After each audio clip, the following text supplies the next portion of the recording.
이 시간 우리가 교사 헌신 예배로 드립니다.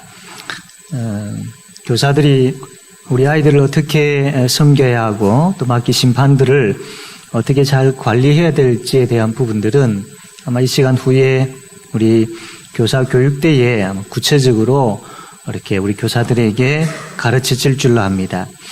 이 시간은 좀 더 원론적인 부분들로 우리 교사가 하나님 앞에서 어떤 교사가 되어야 될지에 대한 부분들을 오늘 이 본문 말씀을 가지고 함께 나누고자 합니다.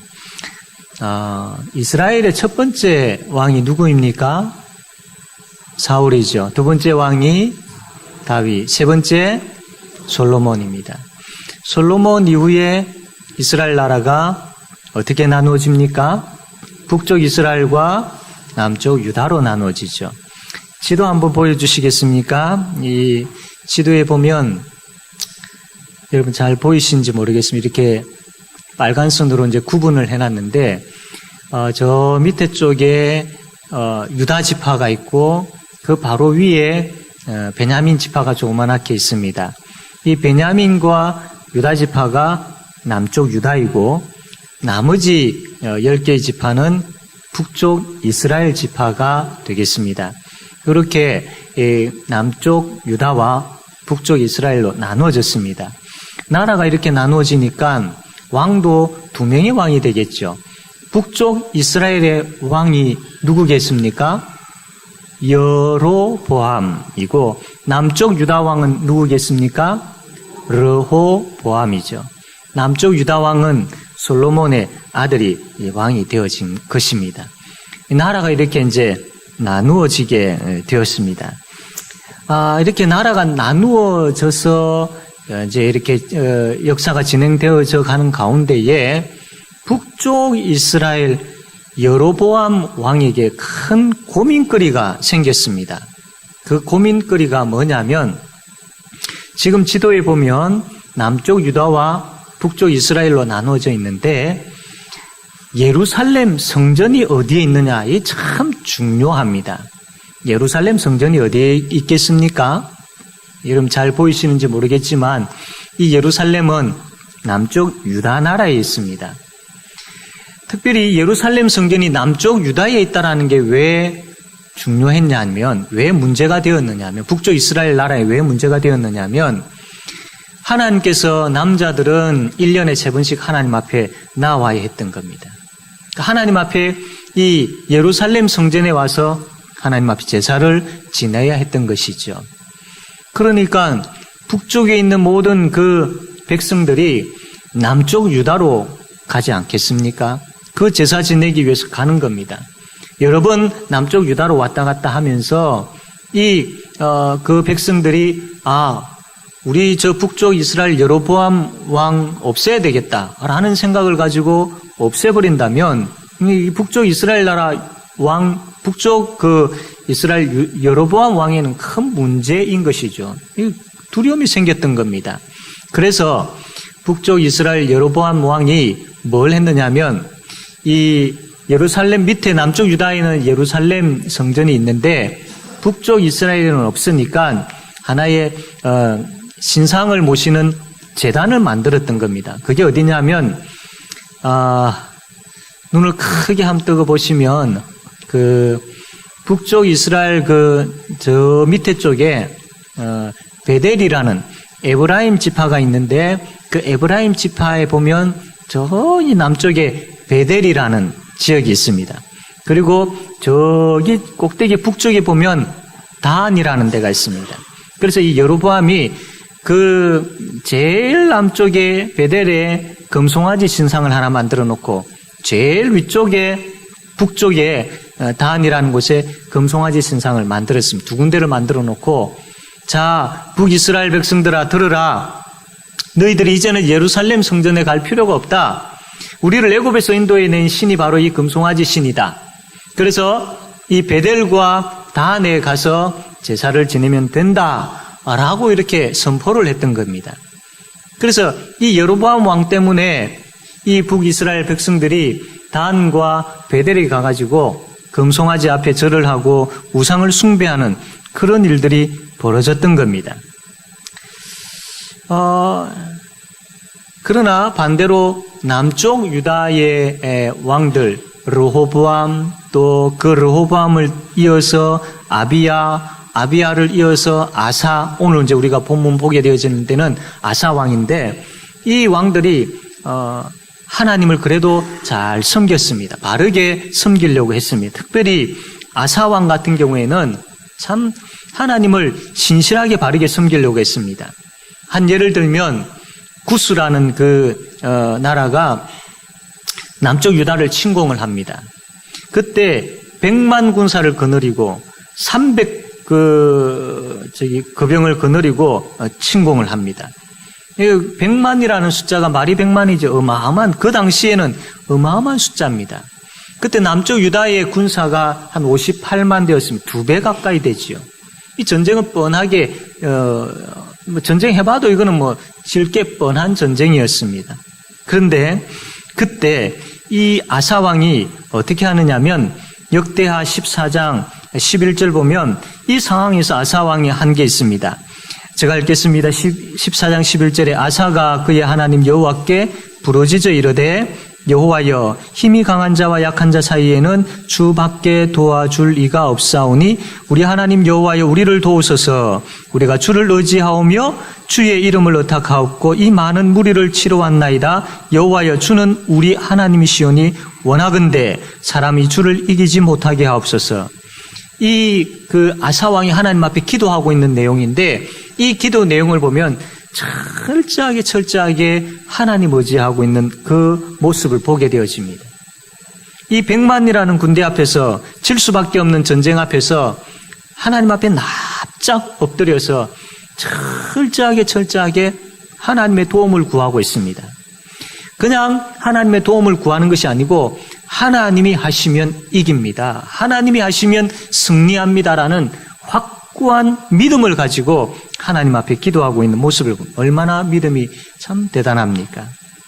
그리고 또 한 가지, 이 아사 왕은 그 유다 나라에 개혁 운동을 시작했습니다.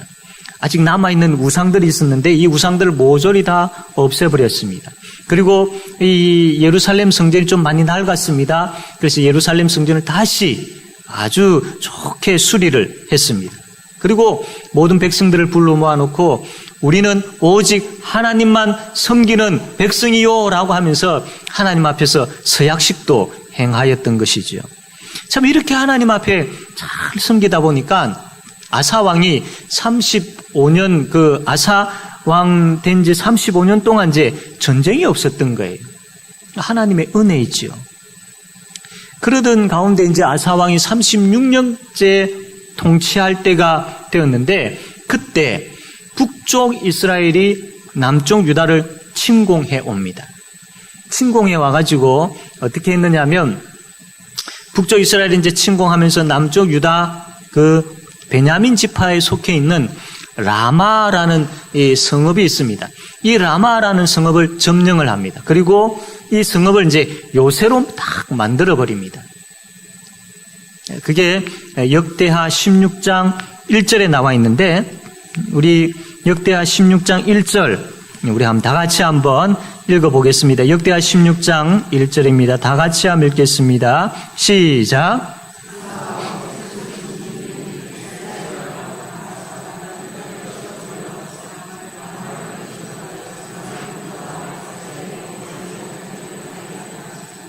아멘. 북쪽 이스라엘 왕이 왜 이 라마라는 성읍을 딱 점령을 하고 요새화했느냐 하면 이유가 있습니다. 이 라마라는 지역은 아주 전략적으로 요충지입니다. 북이스라엘과 남유다의 다 경계 지역에 있는, 경계 지역에 가까운 지역에 있는 그런 성읍이고, 이 북이스라엘과 남유다의 사람들이 이제 왕래할 수 있는 그런 통로 역할을 하는 그런 지역인 것 같습니다. 그러다 보니까 이 북이스라엘 왕이 전략적으로 이곳을 점령을 하고 요새화를 합니다. 조금 전에 여러분 읽었지만 좀 더 구체적으로 보면 이 왕래하는 사람들이 없게 하기 위해서 이 라마라는 지역을 점령하고 요새화 시켰다라고 성경은 이야기를 합니다. 지금 북이스라엘이 전쟁을 하는데 왜 하필이면 라마라는 지역을 요새화했고 그 목적이 왕래하는 사람들이 없도록 하기 위해서 그렇게 했느냐라는 겁니다. 이 좀 의문이 들지요. 자, 이것을 우리가 해결하려면 성경을 역대하 15장 9절로 가야 됩니다. 15장 9절 제가 읽겠습니다. 또 유다와 베냐민의 무리를 모으고 에브라임과 므낫세와 시몬 가운데에서 나와서 저희 중에 머물러 사는 자들을 모았으니 라고 되어 있는데 여러분 그냥 읽으면 그냥 지나가 버리겠죠. 근데 유심히 생각해서 성경을 읽으면요. 이 15장 9절에 유다와 베냐민은 남쪽 유다 나라 지파지요. 그런데 유다 지파, 그러니까 남쪽 유다 나라에 유다 지파와 베냐민 지파가 있고 그 사람들을 모은다라는 것은 충분히 이해가 갑니다. 이거는 자기 나라 사람들 자기가 합심해가 자기가 모으는 건 이거는 별 문제가 없습니다. 그런데 그 뒤에 보니까 에브라임과 므낫세와 시몬 가운데서 나와서 저희 중에 머물러 사는 자들을 모았다라는 겁니다. 아니, 이 에브라임과 므낫세와 시몬 사람은 어느 쪽 사람입니까? 북이스라엘 사람입니까? 남유다 사람입니까? 북이스라엘 사람들입니다. 지금 남유다 나라에서 지금 사람들을 모아가지고 그렇게 뭔가를 준비하고 하는데 아니 여기 왜 북쪽 이스라엘 지파 사람들이 나오느냐라는 겁니다.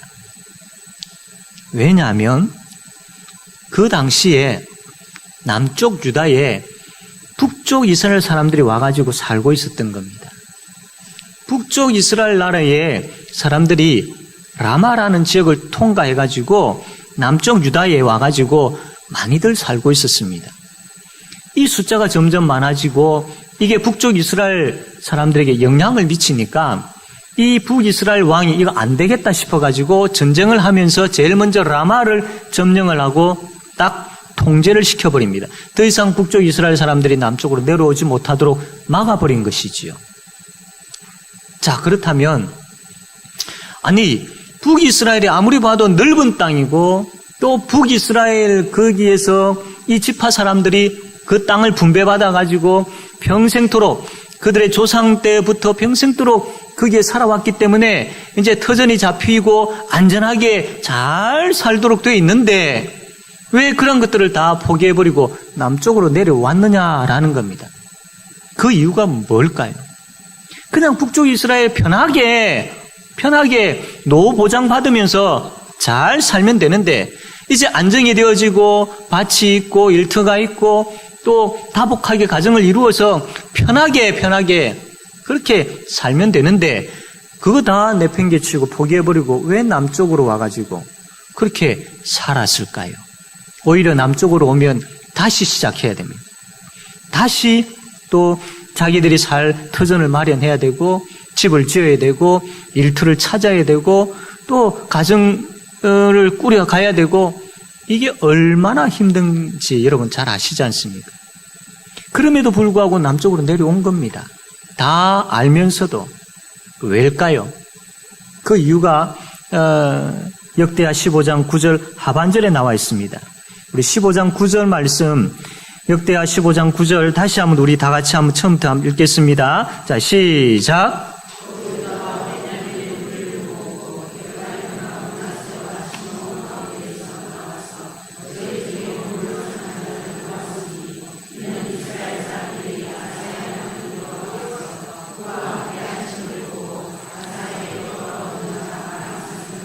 아멘. 성경에 보면요, 우리가 유심히 또 딱 정신을 차리고, 물론 늘 성경 전체를 정신을 바짝 차리고 봐야 되지만, 그러므로라든지 이런 단어들이 나오면 다시 한번 생각해보고 봐야 돼. 그러면 이해가 쉽습니다. 특별히 15장 9절 말씀 보면 중간쯤 보면 이는이라고 있죠. 이거는 왜냐하면 이렇게 여러분 해석을 하면 됩니다. 그러니까 앞에서 쭉 이야기를 해놓고 왜 이런 이야기를 했느냐 하면 왜 이런 일이 일어났느냐 하면 그 이유는 바로 이것 때문이다 라고 뒤에 설명하는 것이 바로 이는입니다. 이는 왜 북이스라엘 사람들이 남유다로 와가지고 살았느냐 하면 이는 이스라엘 사람들이 아사의 하나님 여호와께서 그와 함께 하심을 보고 아사에게로 돌아오는 자가 많았음이더라. 그러니까 이 북쪽 이스라엘 사람들이 가만 보니까 남쪽 유다 그 아사 왕이 있는데 하나님께서 함께 하시더라는 겁니다. 이게 북쪽 이스라엘까지 소문이 들린 거죠. 북이스라엘 사람들이 이것을 본 것입니다. 그래서 그 금송아지 우상 숭배하는 것을 포기해버리고 버리고 하나님을 섬기는 남쪽 유다로 내려왔다라는 겁니다. 즉 다시 이야기하면 북이스라엘 사람들이 그 경계선 때문에 북쪽 이스라엘에 있었고 또 그 왕이 단과 베델에 금송아지를 세워놓고 섬기라고 해서 그 환경 가운데 그 상황 가운데 있었지만 그렇게 살고 있었지만 그들의 마음 속에는 그들의 심령 속에는 하나님께 예배하고 싶었던 겁니다. 정치적으로나 경제적으로나 여러 어떤 그 상황으로 인하여서 어쩔 수 없이 그 북이스라엘에서 금송아지를 섬기고 살아야 되는 그 환경 가운데 있었지만 그들의 가슴 속에는 그들의 마음 속에는 하나님께 예배하고 싶어서 죽겠다라는 겁니다. 예배하고 싶은 거예요. 예배하고 싶은 거예요.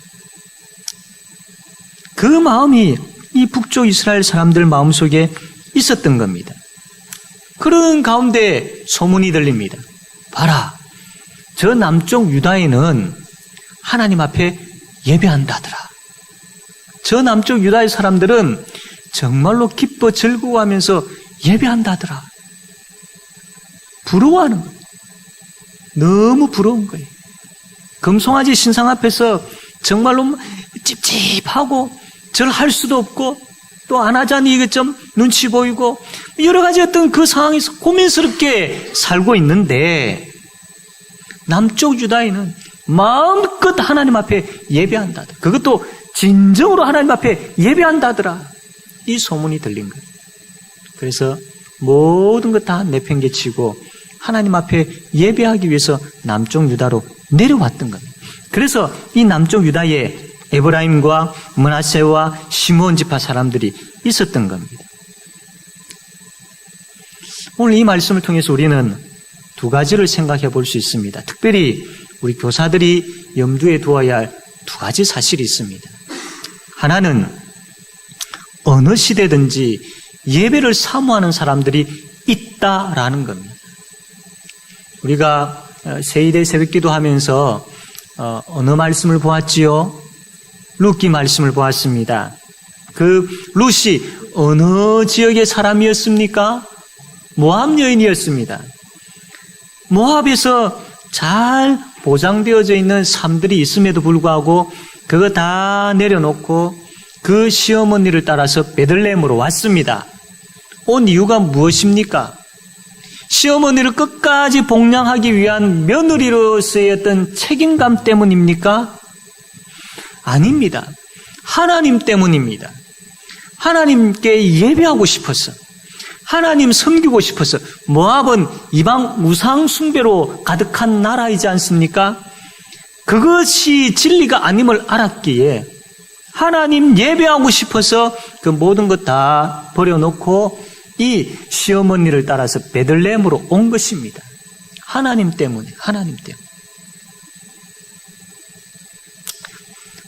이 역대하 부분에 보게 되어지면 이 남쪽 유다와 북쪽 이스라엘로 나눠졌을 때 여로보암 왕이 북쪽 이스라엘에 금송아지를 만들어 놓고 섬기라고 했다고 했지요. 그때에 이 북쪽 이스라엘 여로보암 왕이 레위인들, 특별히 제사장들 다 해임을 시켜버립니다. 그리고 자기 마음대로 일반 시민들 가운데 제사장을 세워가지고 금송아지를 섬기도록 그렇게 만들었습니다. 그러다 보니까 이 레위인들이 더 이상 북쪽에 있지 아니하고 남쪽으로 내려오게 되었습니다. 그때 내려올 때에 레위인들, 제사장들만 내려온 것이 아니고 그 일부 북쪽 이스라엘의 그 백성들도 따라 내려왔습니다. 그 따라 내려온 사람들이 어떤 사람들이냐면 역대하 11장 6절에 이렇게 기록되어 있는데 이스라엘 모든 지파 중에 마음을 굳게 하여 이스라엘의 하나님 여호와를 찾는 자들이 레위 사람들을 따라 예루살렘에 이르러 그들의 조상들의 하나님 여호와께 제사하고자 한지라. 다시 이야기하면 하나님 앞에 예배하기 위하여서 마음을 굳건하게 하고 하나님을 찾는 자들이 있었다라는 겁니다. 이 사사시대는 어두운 시대를 이야기합니다. 그러한 어두운 시대에도 하나님께 예배하고 싶어서 미칠 지경으로 하나님 찾고 예배하는 그 자리를 향해서 나오는 여인이 있었고, 이 북쪽 이스라엘과 남쪽 유다로 나누어진 이 상황에서도 그 상황이 그냥 내버려 두지 아니하고 안도하며 살지 아니하고 하나님 앞에 예배하기 위하여서 그 모든 삶의 터전을 다 버리고 레위인들과 함께 남쪽 유다로 내려온 사람들이 있었다라는 겁니다. 어느 시대든지 예배를 갈급하고 예배를 사모하는 사람들이 있다라는 겁니다. 이 시대도 마찬가지입니다.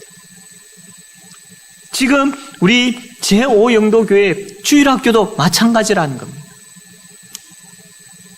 우리가 아이들을 그렇게 보게 되어지면요, 그냥 마냥 철없이 보입니다. 아무 생각 없이 사는 아이들처럼 보이지요.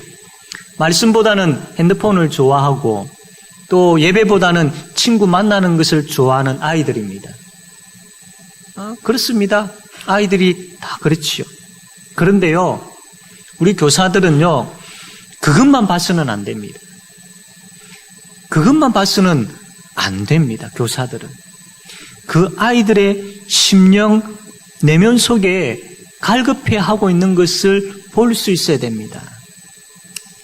철없는 아이들이고 아무 생각 없는 아이들이고 핸드폰을 좋아하고 또한 친구들을 좋아하는 아이들이지만 그 내면 속에 자기들도 알 수 없는 하나님에 대한 갈급함이 있습니다. 갈급함이. 물론 그것을 느끼는 아이들도 있을 수 있지만 느끼지 못하는 아이들도 많이 있습니다. 그러나 교사는 그것을 보아야 됩니다. 교사는 그것을 보아야 됩니다. 이 아이가 지금 이러한 상황이고 이 아이가 이렇게 말을 듣지 아니하고 이 아이가 이렇게 마음대로 행동하지만 그 외적인 것만 보지 마시고 그 아이의 내면 깊은 곳에 하나님을 예배하고 싶은 그 충동이, 그 마음이, 그 심령이 그 아이들 마음속에 있다라는 겁니다. 이것을 보셔야 됩니다. 이것을 보고 가르치는 것과 이것을 보지 못하고 가르치는 것은 큰 차이가 있습니다. 내용이 다르죠. 이 아이의 심령에 갈급한 심령, 하나님을 갈급해하는 심령, 사슴이 시냇물을 찾기에 갈급함같이 내 영혼이 주를 찾기에 갈급한 아이다라는 그 심령이 그 아이들 마음속에 있다라는 것이 보이면 그때부터 교사가 아이들을 가르칠 때에 그 내용이 달라집니다. 그 내용을 준비하는 시간이 달라집니다. 그 내용을 붙들고 기도하는 자세가 달라집니다. 그 내용이 아이들의 심령을 변화시킨다라는 그 믿음의 자세가 달라지는 것이죠. 보느냐 보지 못하느냐 이렇게 큰 차이가 납니다. 이것을 보는 교사는 아이들을 향한 열정이 달라집니다. 이것을 보지 못할 때는 대충 하게 되어집니다. 또 아이들의 그 행동의 외적인 모습을 보면서 귀찮아하고 힘들어하면서 그냥 대충 하려고 할 수 있습니다. 그러나 그 아이들의 심령에 하나님을 갈급해하고 예배를 사모하는 심령이 있다는 것을 알고 본다라면 아이들을 향한 열정이 달라집니다. 아이들을 향한 뜨거움이 달라집니다. 아이들을 향한 기도의 내용들이 달라집니다. 아이들을 향한 비전이 달라지는 것이죠. 그냥이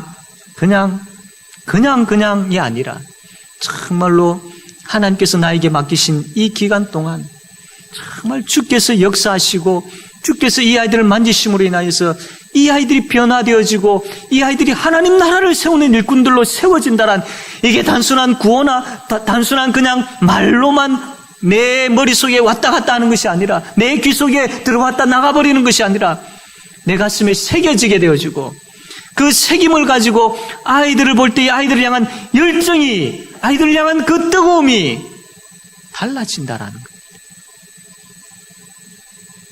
물론 아이들은 선생님, 나 예배드리고 싶어요. 하나님을 갈급해요. 이렇게 표현하지는 않습니다. 그러나 그 아이들의 심령에 목마름이 있다는 정도는 교사들이 아셔야 합니다. 진정한 예배를, 진정한 말씀을 배우는 것을, 진정한 기도를, 진정한 돌봄을 아이들은 갈급해하고 있습니다.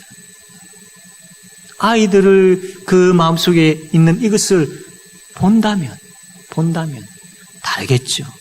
그 아이들을 대하는 태도가 다를 것이고, 아이들을 위해서 기도하는 모습이, 아이들을 위하여 준비하는 모습들이 다를 것입니다.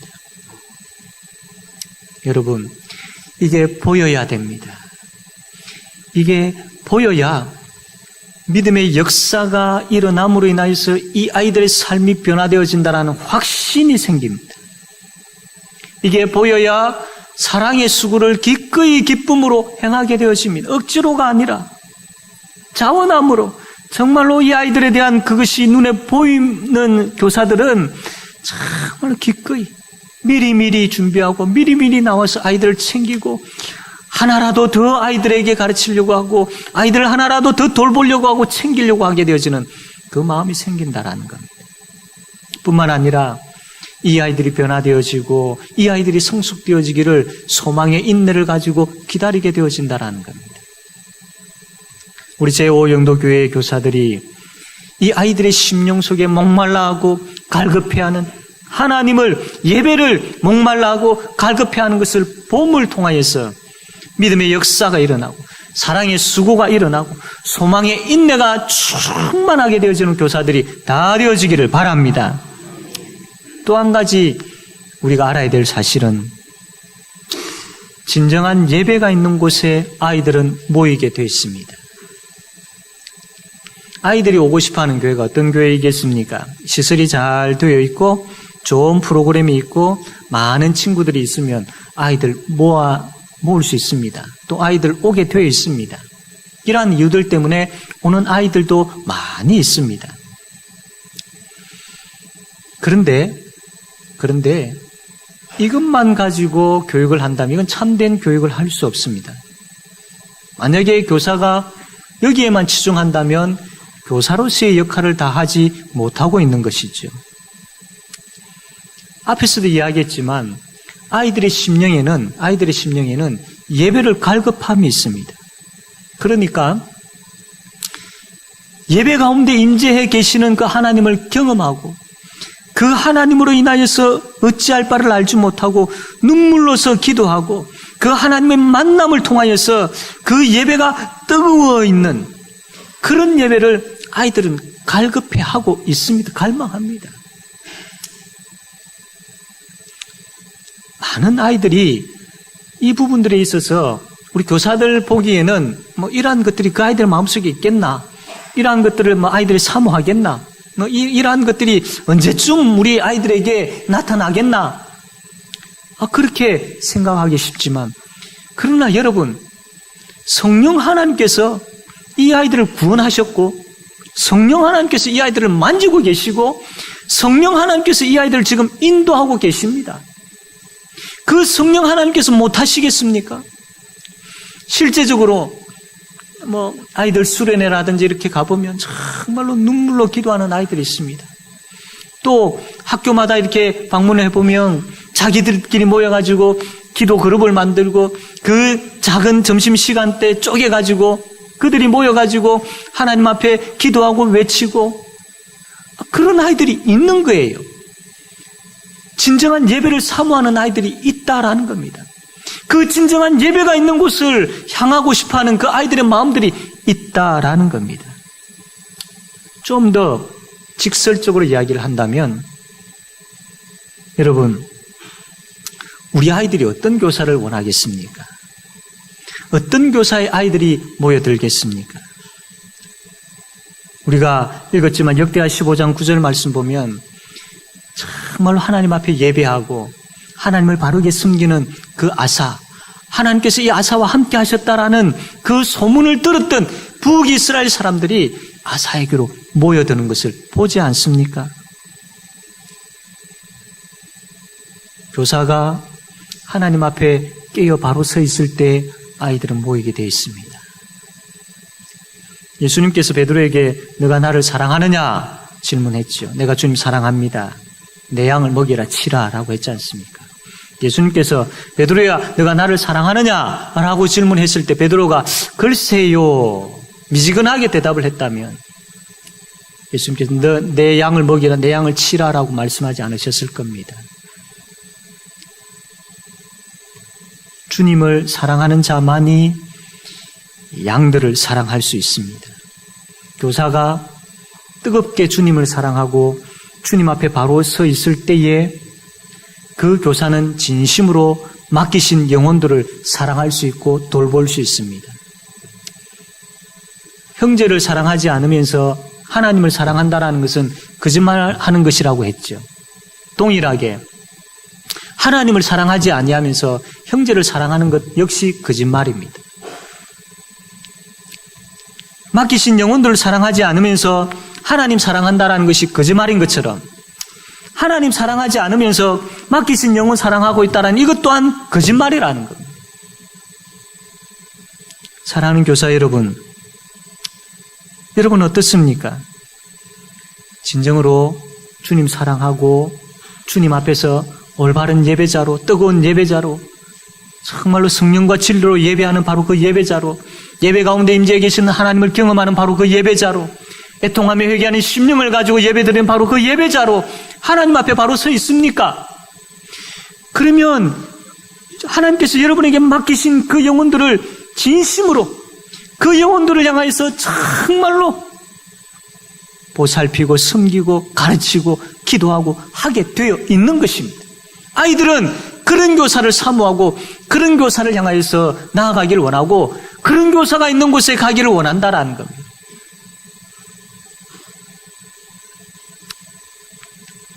이 말씀을 들으면서 우리 교사들이 너무 자책을 안 했으면 좋겠습니다. 말씀을 들어보니까 나는 자격이 안 되는 것 같아요. 자격이 없어서 못할 것 같습니다. 그런데요, 그게 더 무책임한 말입니다. 그게 더 무책임한 행동입니다. 하나님께서 맡기셨습니다. 영혼을 맡기셨습니다. 그러면 그 영혼 앞에서 특별히 하나님 앞에서 그 영혼들을 대하기 전에 하나님 앞에서 내 자신을 비춰볼 때에 부족한 부분들이 왜 없겠습니까? 말씀을 볼 때마다 발견되어지지요. 그러나 그때마다 무책임하게 안 되겠다 포기하는 것이 아니라 그 말씀이 나에게 주시고 그 말씀이 내 속에 비추어질 때마다 그 말씀 앞에서 주님 가슴을 찢음이 있어야 됩니다. 주님 내가 이렇게 연약한 자입니다라고 하나님 앞에 엎드림이 있어야 됩니다. 그리고 주님 도와주십시오. 역사하여 주십시오라는 부르짖음이 있어야 됩니다. 사랑하는 성도 여러분, 특별히 사랑하는 교사 여러분, 목말라 헤매이는 아이들을 보지 못함에 대한 회개가 우리에게 있어야 되고, 내가 주님을 사랑하지 못한 가운데 아이들 앞에 선 것에 대한 회개가 있어야 되고, 올바른 예배자가 되지 못한 가운데 아이들 앞에서 함께 예배하려고 했던 우리의 모습들을 하나님 앞에 내어놓고 회개함이 있어야 됩니다. 이게 아이들을 진정으로 사랑하는 원론적인 방법이요, 아이들을 진정으로 사랑하는 시작인 것입니다. 사랑하는 교사 여러분, 오늘 이 말씀 앞에 다시 한번 서게 되어지기를 바랍니다. 그리고 주님, 아이들의 심령을 볼 줄 아는 눈을 열어주십시오라고 고백하시길 바랍니다. 주님, 그리고 나를 만져주셔서 내가 진정한 예배자가 되게 해주시고 주님을 진심으로 사랑하는 가운데 아이들을 사랑할 줄 아는 교사가 되게 해주십시오라고 기도하는 교사가 되기를 바랍니다.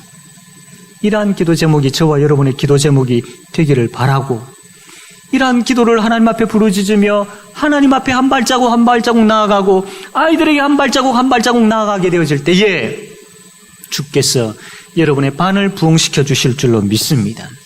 주께서 여러분이 속해 있는 주일학교 교육기관을 부흥시켜 주실 줄로 믿습니다. 이 믿음 위에 이 믿음을 가지고 이 믿음으로 승리하는 우리 모든 교사들이 되어지기를 바랍니다.